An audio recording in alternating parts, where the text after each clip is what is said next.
Hello friends, मैं ज्योति आपकी इस यूट्यूब वीडियो में आपका स्वागत करती हूँ। आज का जो हमारा टॉपिक है वो बहुत बेसिक जानकारी है।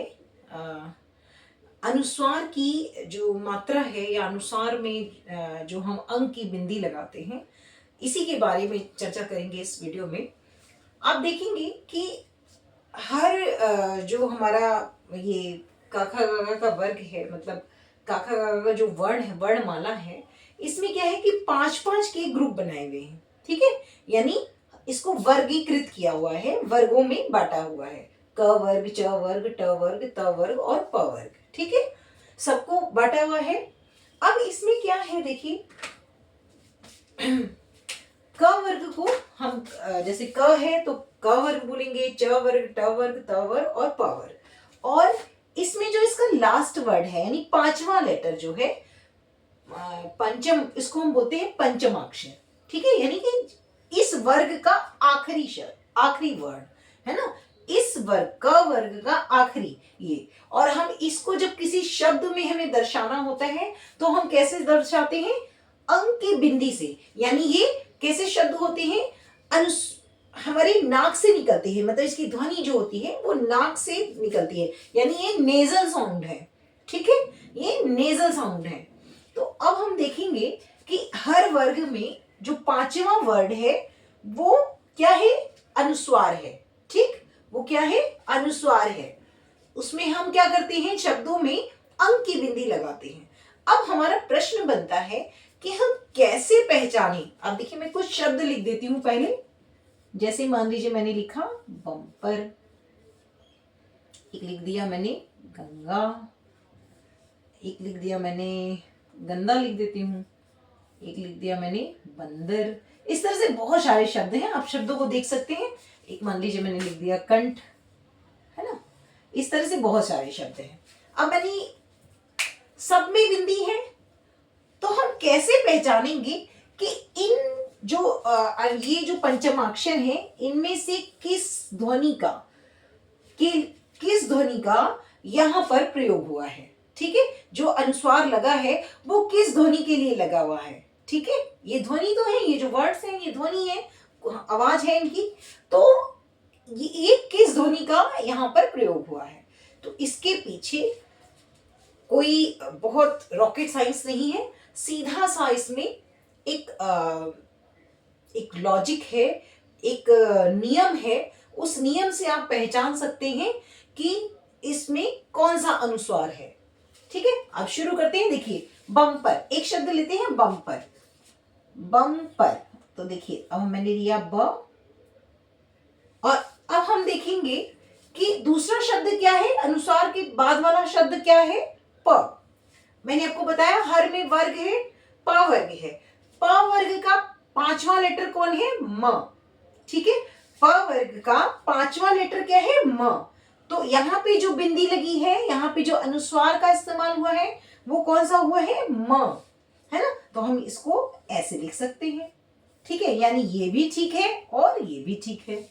ठीक, अभी आपको समझ में आया कि हम जो शब्द लिखते हैं उस शब्द में जहां पे अनुस्वार का प्रयोग किया गया है, अनुस्वार के प्रयोग के जस्ट बाद वाला जो शब्द है उस वर्ग का पांचवा लेटर यानी पांचवी ध्वनि जो होगी, पंचमाक्षर जो होगा, उसका इस्तेमाल अनुनासिक अनुस्वार के लिए प्रयोग किया जाता है।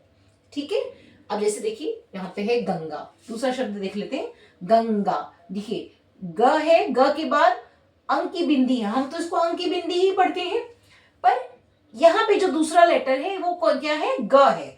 तो ग वर्ग किस में आता है? क वर्ग में। ग शब्द, ग की जो ध्वनि है वो कहाँ आती है? क वर्ग में। इसका पंचमाक्षर क्या है? ग, है ना। तो ये कैसे लिख सकते हैं हम इसको? सॉरी, ग न गा। ठीक है, तो यहाँ पे यानी कि जो अनुस्वार लगा है वो किसका लगा है? ग का। ठीक है, आप इसके बाद और देखते हैं। एक शब्द मैंने बताया आपको गंदा। ठीक है, ग, ग और उसके बाद क्या है? द। ठीक है, ग वर्ग है, ग है और उसके बाद द। जो अनुस्वार के बाद कौन सा शब्द है? द। तो हम द देखेंगे कहाँ आता है? द आता है त वर्ग में। त वर्ग का पांचवा लेटर कौन सा होता है? न, तो अब ये क्या बन जाएगा, गंदा। ठीक है, इस तरह से ये बन जाएगा। अब देखिए बंदर, अब देखिए तो ब और द वर्ग का वही त वर्ग का पांचवा लेटर न, तो द का जो पांचवा लेटर होता है द, त, थ, द, ध, न, पांचवा लेटर न होता है तो न आ जाएगा, आधा न, बंदर। ये भी ठीक है, ये भी ठीक है।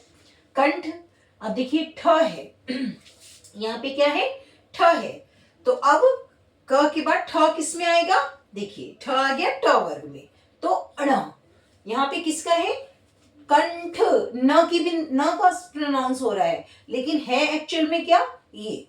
अगर कोई इसको न समझ के ऐसे लिख दे तो ये गलत है। ठीक है, तो क्या आएगा यहाँ पर, क ठ। ठीक है, ये हो जाएगा ठीक। तो अब आपको समझ में आ गया होगा कि हमें किस तरह पहचानना है कि किसी शब्द में कौन सा जो अनुस्वार है उसको हम कैसे कौन से वाले पंचमाक्षर से उसको दर्शाते हैं। ठीक है, तो मेरा ये जो वीडियो बनाने का जो एक उद्देश्य है वो यही था कि आप लोगों को ये समझ में आ जाए, क्योंकि कई बार क्या होता है बच्चे ये पूछते हैं कि किसी में तो न की बिंदी हो जाती है, किसी में ग की हो जाती है, किसी में अण की होती है, किसी में न की होती है, तो ऐसा क्यों होता है और इसके पीछे क्या नियम है। तो बस नियम यही है कि जहां जो शब्द है उस शब्द में जहां पर अनुनासिक शब्द का अनुनासिक की बिंदी सॉरी अनुस्वार की बिंदी जहां लगी है, अनुस्वार जहां यूज हुआ है, वहां के उसके जस्ट बाद वाला जो लेटर है उसका पांचवा लेटर है ना, उसके उस वर्ग का पांचवा लेटर जो होगा वो क्या होगा, वही वही आपका अनुस्वार होगा। ठीक है, उसी की बिंदी होगी। ठीक, अब आपको पूरी बात समझ में आ गई। अब एक एक शब्द और ले लेते हैं, जैसे मान लीजिए चंचल, एक शब्द है चंचल। ठीक है, चंचल, अब इसमें देखिए न का साउंड आ रहा है, पर लॉजिक देखिए इसके पीछे क्या है, च और च वर्ग है, ये है ना, ये च वर्ग है, तो यहाँ पे पंचम अक्षर क्या है, इय, तो हम क्या करेंगे, च और इय का साउंड होगा तो आधा इय फिर चल। ठीक है, चंचल, चंचल। ठीक, तो इस तरह से ये होगा। इसी तरह से बहुत सारे हैं, आप जब किताब उठाएंगे बहुत सारे एग्जाम्पल मिलेंगे और आप इस वर्ग के इस पंचमाक्षर से आप उसको जब हल करेंगे आप पाएंगे आप बिल्कुल एक्यूरेट हैं। ठीक है, तो अब आपको मेरे ख्याल से समझ में आ गया होगा कि किसी शब्द में जब अनुस्वार आता है तो उस पे जो हम बिंदी लगाते हैं जिसको हम कहते हैं अंक की बिंदी, तो अंक की बिंदी हम जब लगाते हैं उसमें कौन सा पंचमाक्षर है वो आपको अब समझ में आ गया होगा कि वो कब न बनेगा, कब म बनेगा, कब इया होगा, कब ग होगा और कब म होगा। ठीक है, तो अब आपको एकदम इजीली समझ में आ जाएगा, आप बिल्कुल एक कहते हैं ना कि बिल्कुल आसानी से इसको आप समझ सकते हैं। ठीक है, तो आप बहुत सारे एग्जाम्पल किताब से देखिए, जब भी आप कोई चीज देखें 2-4 एग्जाम्पल किसी भी टीचर का वीडियो देखते हैं, क्लास में देखते हैं, 2-4 एग्जाम्पल आप बुक से देखेंगे और जब सॉल्व करेंगे आपको हमेशा मतलब कहते हैं ना कि वो चीज आपको बिल्कुल एक मेमोराइज हो जाएगी आपके दिमाग में। ठीक है, मिलते हैं अगले वीडियो में, तब तक के लिए धन्यवाद।